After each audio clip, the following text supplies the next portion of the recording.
Hello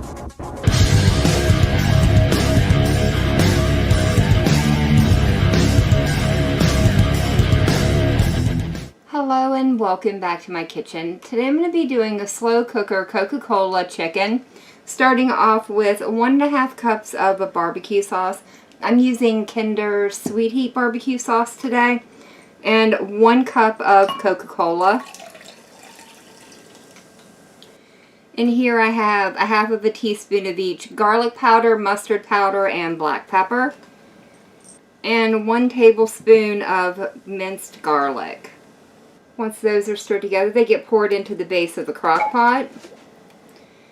And now I can go ahead and nestle in 2 pounds of, today I'm using chicken breast, but chicken thighs or even chicken legs would work here also.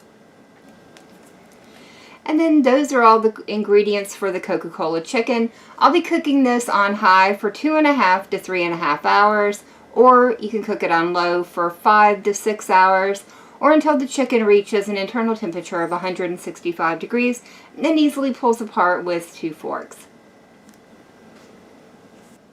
Once the chicken was done cooking, I went ahead and shredded it up with a couple of forks.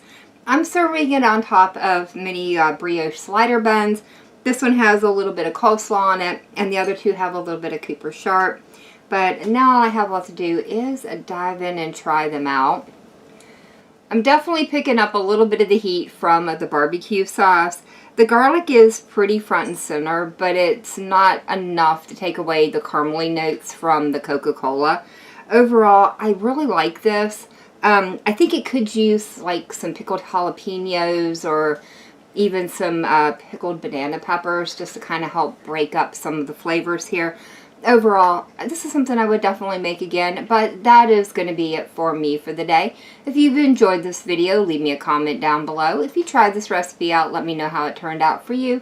And as always, thank you all so very much for joining me today. I've been Volker. I hope you guys have enjoyed, and I hope I see you in the next one.